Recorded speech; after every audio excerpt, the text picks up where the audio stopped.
Hello बच्चों, welcome to my YouTube channel Devika studies. तो बच्चों, आज की इस वीडियो में हम क्लास 12th केमिस्ट्री के अनसोल्ड पेपर के 2025 के सेट नंबर 2 को लेकर आए हैं।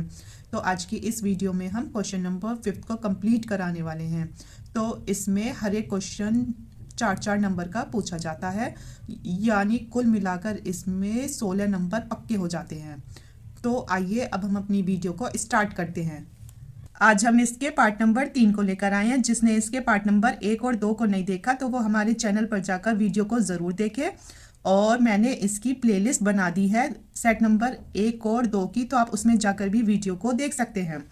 तो क्वेश्चन नंबर 5वें का क्या पूछा गया था कि मोलर चालकता को समझाइए, और 0.02 मोल प्रति लीटर KCl विलियन से भरे सेल का प्रतिरोध 480 ओम है, तो विलियन की मोलर चालकता ज्ञात कीजिए। और इसमें सेल स्थिरांक दे रखा है 1.29 सेंटीमीटर इनवर्स, और ये क्वेश्चन 4 नंबर का पूछा गया था। तो इसमें हम पहले देखेंगे कि मोलर चालकता क्या होती है। तो किसी वैद्युत अपघट्य के 1 मोल द्वारा, किसके द्वारा? किसी वैद्युत अपघट्य के 1 मोल द्वारा विलियन में दिए गए कुल आयनों की चालकता, किसके आयनों की चालकता? तो किसी वैद्युत अपघट्य के 1 मोल के द्वारा विलियन में दिए गए कुल आयनों की चालकता मोलर चालकता कहलाती है। इसे लैम्डा एम से दर्शाते हैं। इसका सूत्र होता है लैम्डा एम बराबर के गुना 1000 अपॉन में एम, और इधर के होता है विशिष्ट चालकत्व जिसे कप्पा भी कहते हैं, और एम होती है इसमें मोलरता।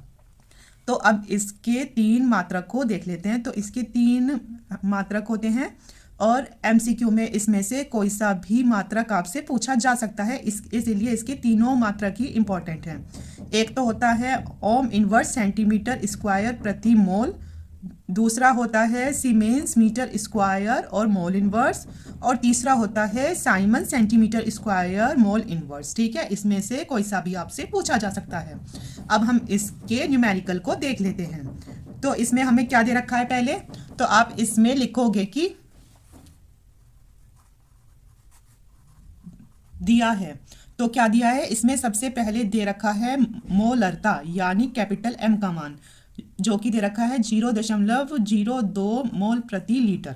ठीक है, और इसमें क्या दे रखा है? और दूसरा दे रखा है इसमें प्रतिरोध, यानी R का मान दे रखा है, जो कि है 480 ओम। ठीक है, और तीसरा इसमें दे रखा था हमें सेल स्थिरांक। क्या दे रखा है तीसरा दे रखा है सेल स्थिरांक। सेल स्थिरांक को G स्टार से दर्शाते हैं, और ये किसके बराबर होता है? तो ये L/A भी कर सकते हैं, या फिर G स्टार से दर्शा दो। तो ये दे रखा है 1.29 सेंटीमीटर इनवर्स। L है यहाँ इलेक्ट्रोडों के बीच की दूरी, और A है यहाँ अनुप्रस्थ काट का क्षेत्रफल। अब बच्चों, हमें इसमें न्यूमेरिकल में क्या निकालना है? तो इसमें पूछा है हमसे कि इसकी मोलर चालकता का सूत्र होता है ये। अब इसमें M तो हमें दे रखा है, पर R दे रखा है, और इसमें हमें K नहीं दे रखा। तो सबसे पहले हम इसमें K को निकालेंगे, कप्पा को। तो इसको निकालने का सूत्र है K बराबर 1/R गुना सेल स्थिरांक के। क्या सूत्र है? तो सूत्र होता है K बराबर 1/R गुना सेल स्थिरांक के। तो हो जाएगा K बराबर 1/R गुना G स्टार भी लिख सकते हो। ठीक है, तो आ जाएगा बच्चों K बराबर 1/R, R का है 480 ओम दे रखा है, गुना G स्टार कितना दे रखा है? 1.29। अब इसे कैसे सॉल्व करोगे? इधर से हटाया दशमलव तो नीचे आ गया 100। ठीक है, और ये कितना है? तो ये तो होता है सेंटीमीटर इनवर्स, और ये कितना था? तो ये था 480 ओम।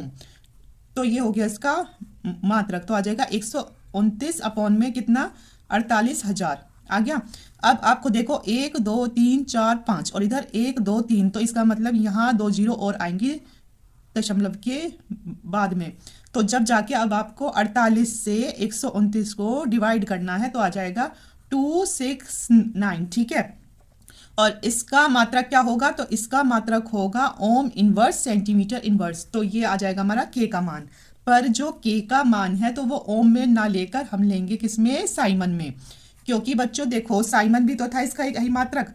तो इसमें लेंगे जब हम इसे, तो साइमन जो है तो ये बराबर होता है 1/ओम के। ठीक है। तो जब ये 1/ओम के होता है तो के का मान क्या हो जाएगा, के का आ जाएगा 0.00269। ठीक है। अब ओम इनवर्स है और ओम इनवर्स किसके बराबर होता है, साइमन के, एस के, और साथ में क्या है, सेंटीमीटर इनवर्स। तो ये इसका क्या हो गया, मात्रा। तो इसमें अब हमारा के का मान आ चुका है, अब इसके सूत्र में रख देंगे। तो सूत्र होता है लैम्डा एम बराबर के गुना 1000 अपॉन में क्या होता है, कैपिटल एम। ठीक है। अब के क्या है हमारा 0.00269 गुना 1000 बटे में एम का मान कितना दे रखा था, तो वो था 0. क्या था, एम का मान मोलरता कितनी दे रखी है, ये रख, तो ये है 0.02। अब एक बार इसका मात्रक और लिख लो। इसका के का मात्रक कितना है, के का आया साइमन सेंटीमीटर इनवर्स गुना इसका कितना है, तो इसका होता है 1000 का सेंटीमीटर क्यूब बटे में एल, लीटर हो गया। और इसका मात्रक कितना दे रखा है, एम का मात्रक दे रखा है बच्चों मोल प्रति लीटर, कितना है, मोल प्रति लीटर है। तो इस लीटर से ये लीटर कैंसिल, अब ये सेंटीमीटर 3 में से 1 जाएगा तो कितना आएगा 2, तो आ जाएगा Simon centimetre A square mole inverse. तो ये मात्रक याद रखना, क्योंकि ये एंड में जब इसका आंसर आएगा तो उसमें आपको इसे लिखना है।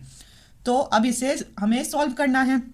अब देखो जो ये दशमलव है इसके बाद कितनी डिजिट है, 1 2 3 4 5 और इधर 2, तो यहाँ भी हमें कितनी करनी है 5, तो 1 2 हो गई, 3 4 5, इस दशमलव से ये दशमलव हट गया, 3 0 से 3 0 हटी, तो जो आएगा अब लैम्डा एम बराबर कितना होगा 269 और बटे में 2 आ जाएगा।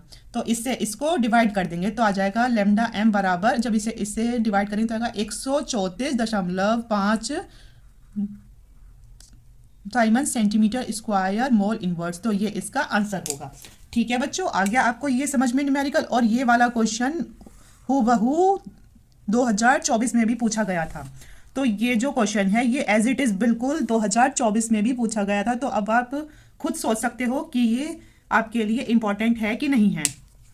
अगला क्वेश्चन पूछा गया था कि प्रथम कोटि की अभिक्रिया की इकाई लिखिए। प्रथम कोटि की अभिक्रिया, तो इसमें ये अभिक्रिया दे रखी थी, तो इसमें 318 केल्विन पर N2O5 की प्रारंभिक सांद्रता 0.60 गुना 10⁻² मोल प्रति लीटर थी, जो कि 60 मिनट के उपरांत 0.20 गुना 10⁻² मोल प्रति लीटर रह गई। 318 केल्विन पर वेग स्थिरांक की गणना कीजिए। तो इसमें log 3 का मान दे रखा था कि 0.4771। तो ये क्वेश्चन 4 नंबर का पूछा गया था। इसमें सबसे पहले पूछा गया था कि प्रथम कोटि की अभिक्रिया की इकाई, तो इसकी इकाई होती है सेकंड इनवर्स या मिनट इनवर्स। और यह क्वेश्चन एमसीक्यू में भी पूछा गया था कि प्रथम कोटि की अभिक्रिया की इकाई क्या होती है, तो इसकी इकाई होती है सेकंड इनवर्स या मिनट इनवर्स। अब आगे हम इसके न्यूमेरिकल को समझ लेते हैं। तो इसमें दे रखा है कि प्रथम कोटि की अभिक्रिया दे रखी है ये, तो आप इसमें लिखोगे कि दी गई अभिक्रिया, तो अभिक्रिया क्या है, N2O5 से बना 2NO2 और प्लस ½ O2। और हाँ बच्चों, एमसीक्यू में ये भी पूछा गया है कि प्रथम कोटि की अभिक्रिया का उदाहरण क्या है, तो उसका उदाहरण ये अभिक्रिया है। अगर आपको एमसीक्यू में कहीं भी ये अभिक्रिया दिख जाए तो समझ जाना कि ये प्रथम कोटि की अभिक्रिया का उदाहरण है। ठीक है। अब इसमें हमें क्या दे रखा है, इसमें दे रखी है हमें प्रारंभिक सांद्रता। न्यूमेरिकल में पहले दे रखी है हमें प्रारंभिक सांद्रता, कितनी दे रखी है, तो ये दे रखी है हमारी 0.60 गुना 10⁻² मोल प्रति लीटर। और क्या दे रखा है, और आगे दे रखा है जो 60 मिनट के उपरांत इतनी रह गई, मतलब कि इसमें जो सांद्रता थी इतनी थी, फिर वो 60 मिनट के बाद इतनी हो गई। तो इसका मतलब कि जो इस वाली सांद्रता का समय है तो वो तो कुछ भी नहीं दे रखा, तो मतलब इसका जो समय होगा T1 तो वो होगा 0, और ये जो समय दे रखा है तो ये दे रखा है T2 जो 60 मिनट। ठीक है। अब अगली सांद्रता दे रखी है ये, तो ये कैसी सांद्रता है, तो ये है T समय के बाद की सांद्रता। तो आप लिखोगे T समय बाद सांद्रता।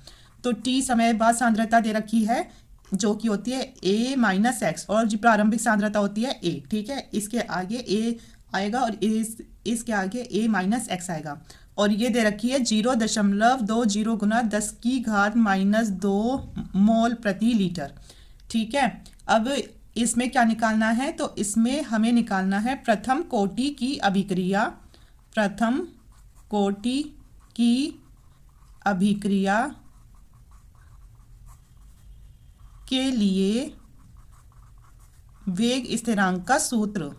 प्रथम कोटि की अभिक्रिया के लिए वेग स्थिरांक का सूत्र क्या है बच्चों, आपको तो होगा पता क्योंकि आपने इसके क्वेश्चंस कर रखे होंगे।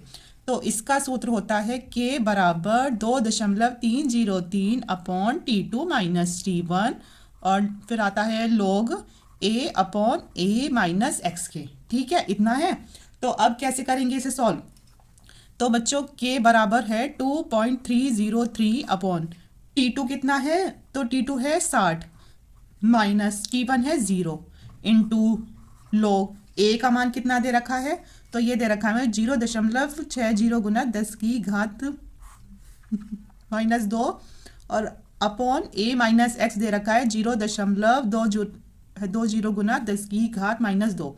इससे ये कैंसिल हो गई, इससे ये हट गया, 0 से 0 हट गई, 2 एकम 2, 2 तिया 6, तो K का मान कितना आया 2.303 अपॉन में 60 log 3 और इधर आपको दे रखा है क्वेश्चन में क्या कि log 3 का मान, तो K बराबर 2.303 बटे में 60 और log 3 का मान कितना दे रखा है, तो वो दे रखा है 0.4771। तो पहले इसको इससे डिवाइड कर देते हैं, यहाँ क्या है 2.303 अपॉन 60 है, ये दशमलव हटाया 1 2 3 0, तो यहाँ आ जाएंगी 3 0।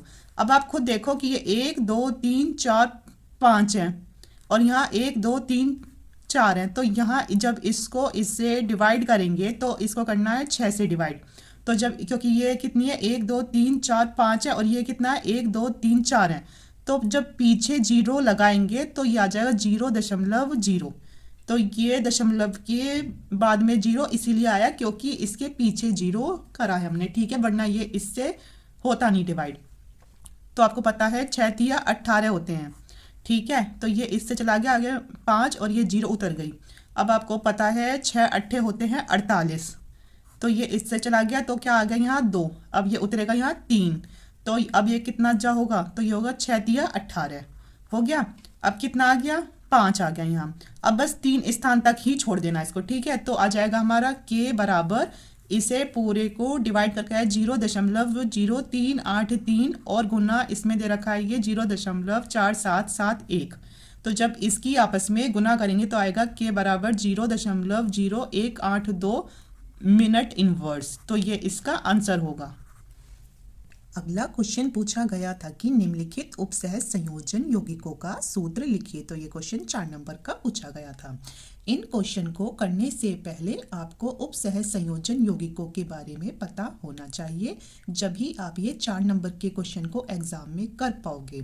तो बच्चों उपसहज संयोजन यौगिक क्या होते हैं, तो इसमें एक तो होता है इसमें बड़ा ब्रैकेट और एक होता है इसमें छोटा ब्रैकेट जिसपे कुछ भी होता है लिखा हुआ। तो इस छोटे ब्रैकेट को कहते हैं बच्चों लिगैंड, और इस छोटे ब्रैकेट के उल्टे हाथ पे जो भी लिखा होता है उसे कहते हैं केंद्रीय धातु परमाणु। क्या कहते हैं उसे कहते हैं केंद्रीय धातु परमाणु। ठीक है, पर इसकी भी 2 कंडीशन होती हैं। क्या क्या होती हैं, तो कभी तो इसके उल्टे हाथ पर और कभी इसके सीधे हाथ पर कुछ लिखा हुआ मिलता है, तो उसे क्या कहते हैं। कभी इसके उल्टे हाथ पर x, मतलब एग्जाम्पल के लिए मतलब x की जगह कुछ भी लिखा हुआ मिल सकता है, या तो इसके उल्टे हाथ पर होगा या फिर इसके सीधे हाथ पर होगा, तो इसे क्या कहते हैं, तो इसे कहते हैं क्वांटर आयन। क्वांटर आयन क्या कहेंगे, क्वांटर आयन जो कि इस बड़े वाले ब्रैकेट के बाहर होगा उसे कहेंगे क्वांटर आयन।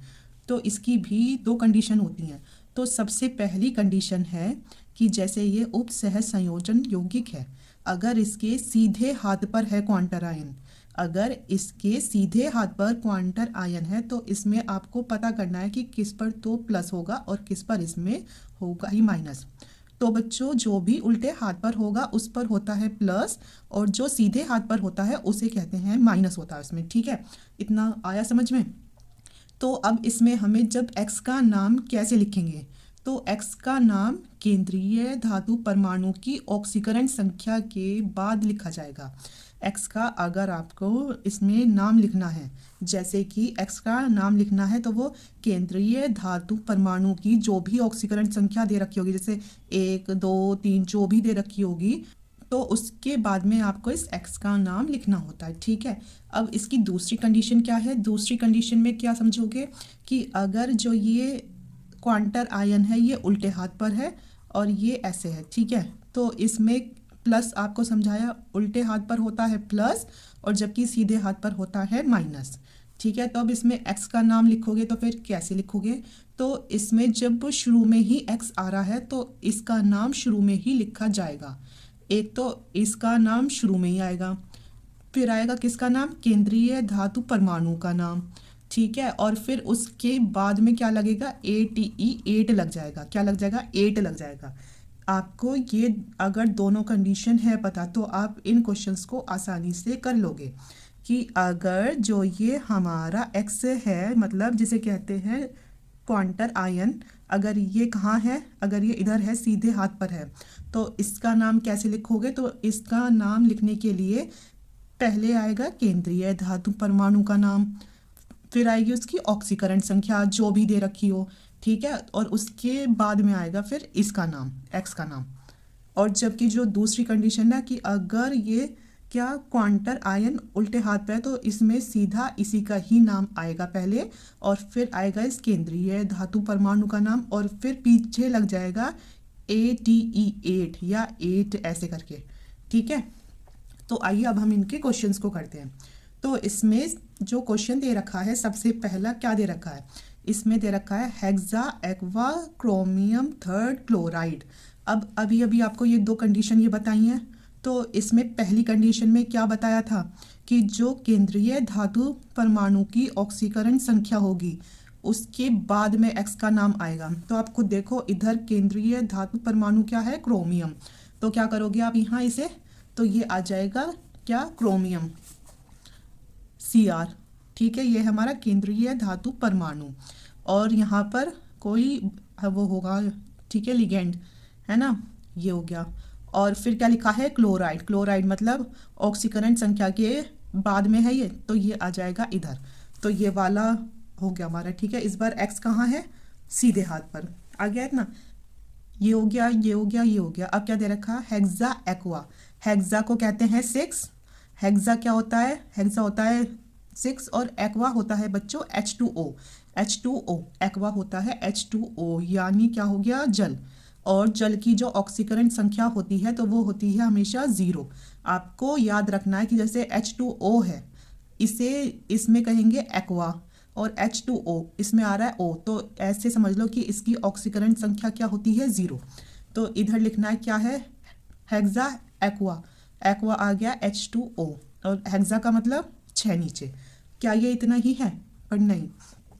अब इसमें दूसरा काम, अब हमने इसका नाम तो लिख दिया है, पर इसमें दूसरा काम करना होता है कि जितने आयन इसमें होते हैं उतने ही आयन इसमें भी होने चाहिए, मतलब इन दोनों के आयन को आपस में इक्वल करना होता है। तो वो कैसे करोगे, तो हमें यहाँ इसकी ऑक्सीकरण संख्या दे रखी है, किसकी, क्रोमियम की, कितनी है, 3 है, प्लस अभी ये बताया H2O की ऑक्सीकरण संख्या होती है 0, तो ऐसे समझ लो कि इसमें O है तो इसकी ऑक्सीकरण संख्या हो गई 0, इसकी किस में गुना कर दी, 6 में, बराबर किसकी निकाल रहे हैं, इसकी, Cl की, तो इसको समझो x। तो इसकी क्यों निकाल रहे हैं, क्योंकि हमारे पास इसकी ऑक्सीकरण संख्या है 3 पर इसकी नहीं है, तो इसकी और इसकी ऑक्सीकरण संख्या हमें इक्वल करनी होती है, इसीलिए। तो ये हो गया कितना, 0 और ये बचा 3, तो x की कितनी आ गई, 3। अब इस पर क्या आ जाएगा, 3, तो इसका जो आंसर होगा तो वो होगा CrH2O की होल 6, और जो ये Cl है तो इस पर कितने आयन, 3, तो ये है इसका आंसर। अब आ गया समझ में, शायद से आपको एक बार में ये क्वेश्चन समझ में ना आए तो आप 1-2 बार और देख लेना वीडियो को, आपको अच्छे से समझ में आ जाएगा। अब इसमें दूसरा क्वेश्चन दे रखा है कि dichlorido diamine platinum second, तो इसका नाम कैसे लिखेंगे। तो आपको पता है ऑक्सीकरण संख्या 2 किसकी होती है, तो मतलब ऑक्सीकरण संख्या होती है केंद्रीय धातु परमाणु की।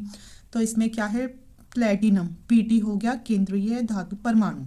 अब इसमें देखना है कि इसमें जो लिगेंड है तो वो क्या क्या है। तो इसमें 2 लिगेंड है, एक तो है डाई, डाई को समझो, डाई की जगह लिखा जाता है 2। तो एक तो है डाई क्लोरिडो यानी Cl कितने 2, और दूसरा इसमें दे रखा है लिगेंड डाई एमीन, एमीन होता है NH3, डाई का मतलब 2, तो ये रहा। तो इसका आंसर है ये, ठीक है।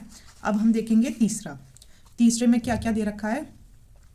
तो हमें पता है इसका केंद्रीय धातु परमाणु है प्लेटिनम, Pt, ठीक है, हो गया ये।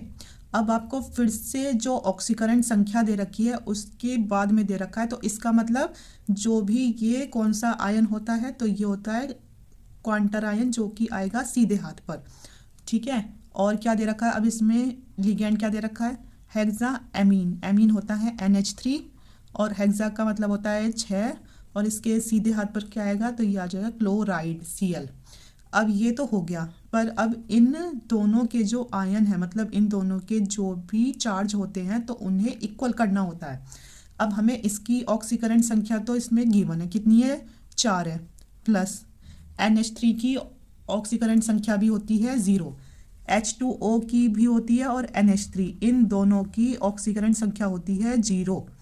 आपको याद रखना पड़ेगा H2O की और NH3 की ऑक्सीकरण संख्या कितनी होती है, तो इनकी ऑक्सीकरण संख्या होती है 0, और जब 0 की 6 में गुना करेंगे बराबर। अब हमें इसकी ऑक्सीकरण संख्या निकालनी है, तो इसे कर लो x, तो आ गई ना 4, क्योंकि ये तो हो गया 0, तो अब इसकी भी कितनी आ गई 4, तो इसकी भी 4 थी, इसकी भी 4 हो गई, तो ये इनके जो आयन है तो वो इक्वल हो चुके हैं। तो आ जाएगा इसका आंसर प्लेटिनम NH3 की होल 6, और आ जाएगा Cl4 इसका आंसर, ठीक है। अब अगला क्वेश्चन पूछा गया था, इसमें क्या, अगला क्वेश्चन पूछा गया था सोडियम पेंटासाइनो नाइट्रोसिल फेरेट सेकेंड। अब इसे कैसे सॉल्व करना है, तो इसे सॉल्व करने के लिए इसमें हमें ऑक्सीकरण संख्या दे रखी है किसकी, तो इसमें ऑक्सीकरण संख्या दे रखी है फेरेट की, और आपको बताया था 8 किस में लगेगा, 8 बताया था, 8 किस में लगेगा, तो 8 इज सेकेंड कंडीशन में होगा, लगेगा, है ना। सेकेंड कंडीशन मतलब इसमें जो हमारा क्वांटर आयन था तो वो उल्टे हाथ पर आएगा, और जो भी उल्टे हाथ पर आएगा उसका नाम इसमें पे आ जाएगा पहले क्वांटर आयन का। तो इसका मतलब इधर क्वांटर आयन दे रखा है सोडियम Na, हो गया। अब ये क्या है, फेरेट Fe। अब इसमें लिगेंड कहाँ है, लिगेंड, तो इसमें सोडियम तो हो गया, क्वांटर आयन है, फिर दे रखा है पेंटासाइनो यानी Cn, पेंटा का मतलब 5, हेक्सा का मतलब 6, हेक्सा का मतलब 6 और पेंटा का मतलब हो गया 5, ठीक है, और साइनो हो गया Cn। और फिर तीसरा दे रखा है इसमें नाइट्रोसिल, नाइट्रोसिल होता है NO, ठीक है, ये हो गया हमारा। और आपको कैसे पता चला कि ये जो इसमें क्वांटर आयन है ये उल्टे हाथ पर ही होगा, तो वो इसमें 8 से चला है पता कि जो भी केंद्रीय धातु परमाणु होता है उसके साथ 8 जुड़ जाता है, ठीक है, तो ऐसे तो चल गया पता। अब ये तो लिखा गया, अब जो इनके आयन होते हैं उन्हें इक्वल करना है, तो इसमें हमें किसकी ऑक्सीकरण संख्या निकालनी है, तो इसमें हमें निकालनी है सोडियम की। तो सोडियम को समझो x बराबर Fe की हमें दे रखी है प्लस के 2 प्लस, और Cn की ऑक्सीकरण संख्या होती है माइनस का 1, और NO की ऑक्सीकरण संख्या होती है 1, ये भी आपको पता होना चाहिए। तो Cn की ऑक्सीकरण संख्या -1 की गुना 5 में, और NO की होती है प्लस का 1, तो इसे सॉल्व कर दो, 2 5 एकम 5 वो माइनस के प्लस का 1, तो यहाँ कितना आएगा 2 और 1 3, 5 में से 3 गया तो आया 2 माइनस के, तो इसकी ऑक्सीकरण संख्या कितनी आई, तो इसकी ऑक्सीकरण संख्या आ चुकी है 2, और इसकी भी 2 ही थी, तो अब दोनों की ऑक्सीकरण संख्या इक्वल हो चुकी है, तो इसके नीचे कर दो Na2। और आप सोचोगे कि इसमें ये आ रहा है माइनस, तो आने दो, कोई नहीं, क्योंकि ये उल्टे हाथ पर दिखा रखा है तो इसीलिए है माइनस, और जो इसमें जब निकाली थी तो ये था सीधे हाथ पर, तो इसीलिए इसकी ऑक्सीकरण संख्या में आ रहा था प्लस, इसमें कोई भी ऐसी बात नहीं है। तो Na2 Fe Cn5NO, तो ये है इसका आंसर। ठीक है, तो मैं आशा करती हूँ कि आपको ये अच्छे समझ में आ गई होगी। अगला क्वेश्चन पूछा गया था कि प्रोटीन की प्राथमिक, द्वितीयक, तृतीयक तथा चतुष्क संरचना को विस्तार से समझाइए। तो ये क्वेश्चन 4 नंबर का पूछा गया था। तो बच्चों, प्राथमिक संरचना कौन सी संरचना होती है? यह है प्रोटीन की सबसे सरल और मूल संरचना होती है। तो ये कैसी होती है? तो ये प्रोटीन की सबसे सरल और मूल संरचना होती है। इसमें केवल एमिनो अम्लों का क्रम बताया जाता है, यानी कि प्रोटीन में कौन कौन से एमिनो अम्ल किस क्रम में जुड़े होते हैं, और यह क्रम पेप्टाइड बंध से जुड़ा होता है। अब जैसे ये जो दिख रहे हैं, तो ये क्या है बच्चों? तो ये होते हैं एमिनो अम्ल। तो ये एक इस बंध से जुड़े हुए हैं, इसे ही कहते हैं पेप्टाइड बंध। ठीक है, और इसकी खास बात ये होती है कि जैसे जो ये सेकंड वाला एमिनो अम्ल है, अगर आप इसको इसकी जगह कर दो और इसको इसकी जगह कर दो तो ये सही नहीं होगा, तो ये इनका जो क्रम है बिगड़ जाएगा। तो ऐसा नहीं करना है इसमें, और ये इसी क्रम में आपस में जुड़ी हुई होती हैं। इनके जो क्रम होते हैं उनके साथ कोई भी छेड़छाड़ कर नहीं सकते। ठीक है, अब इसका उदाहरण क्या है?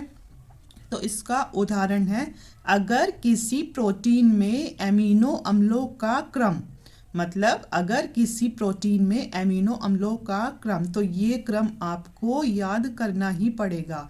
और ये एमसीक्यू में भी पूछ सकते हैं कि ये जो क्रम है ये कौन सी संरचना का क्रम है। तो इसमें पहले तो होता है ग्लाइसिल, फिर दूसरा होता है एलानिल, तीसरा होता है सिस्टेनिल, और चौथा होता है टायरोसिल, और पांचवा होता है ट्रिओनिल। तो यही इसकी प्राथमिक संरचना है। आपको ये जो क्रम है ये इसका याद करना ही पड़ेगा। अब अगली संरचना है इसकी द्वितीयक संरचना। तो ये कैसी होती है? जब एमिनो अम्लों की श्रृंखला हाइड्रोजन बॉन्डिंग के कारण मुड़ने लगती है तो द्वितीयक संरचना बनती है। प्राथमिक संरचना में था कि एमिनो अम्ल एक दूसरे से पेप्टाइड बंध के द्वारा जुड़े हुए थे, और जबकि जो ये दूसरी संरचना है इसमें क्या होता है कि इसमें एमिनो अम्लों की जो ये श्रृंखला होती है तो ये हाइड्रोजन बंध के कारण कैसी होने लगती है? तो ये आपस में मुड़ने लगती है, तो द्वितीयक संरचना बनती है। और जो ये द्वितीयक संरचना होती है ये मुख्य 2 प्रकार की होती है। एक तो होती है अल्फा हेलिक्स और दूसरी होती है बीटा प्लीटेड शीट। तो ये दोनों आपको याद करनी होंगी। एक तो होती है अल्फा हेलिक्स, दूसरी होती है बीटा प्लीटेड शीट। तो जो अल्फा हेलिक्स होती है तो ये कैसी होती है?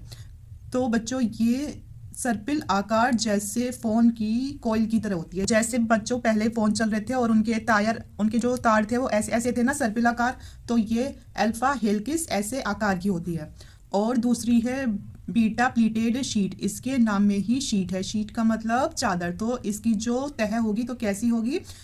तो ये चादर जैसी तहों में मुड़ी हुई संरचना होती है। कैसी होती है?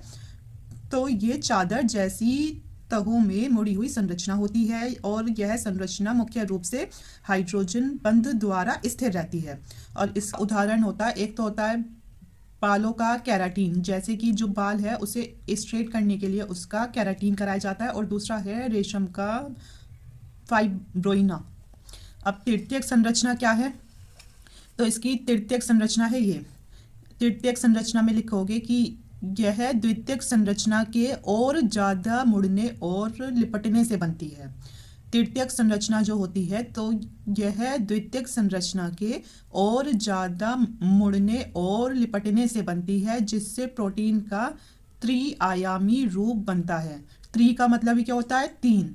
ठीक है, तो तृतीयक संरचना कैसी होती है? तो यह द्वितीयक संरचना के और ज़्यादा मुड़ने और लिपटने से बनती है, जिससे प्रोटीन का त्रिआयामी रूप बनता है। इसे स्थिर रखने में कई तरह की क्रियाएं मदद करती हैं। मतलब इस संरचना को स्थिर रखने में कई तरह की क्रियाएं मदद करती हैं। एक तो होता है इसमें हाइड्रोजन बॉन्ड, दूसरा होता है डाई सल्फाइड बॉन्ड। डाई का मतलब दो और सल्फाइड का मतलब एस, तो ये वाला होता है ये बॉन्ड। और तीसरा होता है आयनिक बॉन्ड और चौथा होता है हाइड्रोफोबिक इंटरेक्शन। कौन सा होता है? Hydrophobic interaction. मतलब जैसे किसी आदमी को पानी से एलर्जी होती है, मतलब कि वो पानी में हाथ देने से डरता है, तो वो कौन सी बीमारी होती है? तो वो होती है हाइड्रोफोबिक इंटरेक्शन, मतलब जल से दूर भागने वाली एमिनो अम्लों की प्रवृत्ति। और इसमें और क्या लिखोगे कि यह 3D संरचना ही प्रोटीन की सक्रिय अवस्था होती है और इसी पर उसका कार्य निर्भर करता है। मतलब यह 3D संरचना ही प्रोटीन की सक्रिय अवस्था होती है और इसी पर उसका कार्य निर्भर करता है। इसका उदाहरण है एंजाइम का सक्रिय स्थल इसी में बनता है। क्या बनता है? तो एंजाइम का सक्रिय स्थल इसी में बनता है। अब इसकी चौथी संरचना है यानी चतुष्क संरचना। तो इसमें लिखेंगे कुछ प्रोटीन कई पॉलीपेप्टाइड श्रृंखलों से मिलकर बने होते हैं। मतलब कुछ प्रोटीन ऐसे होते हैं जो कई पॉलीपेप्टाइड श्रृंखलाओं से मिलकर बने होते हैं। इन अलग अलग सब यूनिट्स का आपस में जुड़ना ही चतुष्क संरचना कहलाती है। मतलब चौथी संरचना में क्या लिखोगे आप कि कुछ प्रोटीन कई पॉलीपेप्टाइड श्रृंखलाओं से मिलकर बने होते हैं। इन अलग अलग सब यूनिट्स का आपस में जुड़ना ही चतुष्क संरचना कहलाती है। अब इसका एग्जाम्पल क्या है? तो एग्जाम्पल है इसका कि हीमोग्लोबिन में 4 सब यूनिट्स होती हैं, 2 अल्फा और 2 बीटा। अब इसमें आप आगे लिखोगे कि इंसुलिन में 2 पॉलीपेप्टाइड श्रृंखलाएं होती हैं, ए और बी। तो ये आपको पता होना चाहिए कि इंसुलिन में 2 पॉलीपेप्टाइड श्रृंखलाएं होती हैं, ए और बी। और आगे लिखोगे आप इसमें कि यह संरचना भी हाइड्रोजन बॉन्ड, आयनिक बॉन्ड और हाइड्रोफोबिक इंटरेक्शन में स्थिर रहती है। मतलब जैसे तृतीय संरचना इनमें स्थिर रहती है, ऐसे ही ये चतुष्क संरचना भी इनमें स्थिर रहती है। तो यह संरचना भी हाइड्रोजन बॉन्ड, आयनिक बॉन्ड और हाइड्रोफोबिक इंटरेक्शन में स्थिर रहती है। तो आज की वीडियो में इतना ही। जिसको वीडियो पसंद आई हो तो अपने दोस्तों के साथ ज़्यादा से ज़्यादा शेयर कीजिए और हमारे चैनल को सब्सक्राइब कीजिए। Thank you.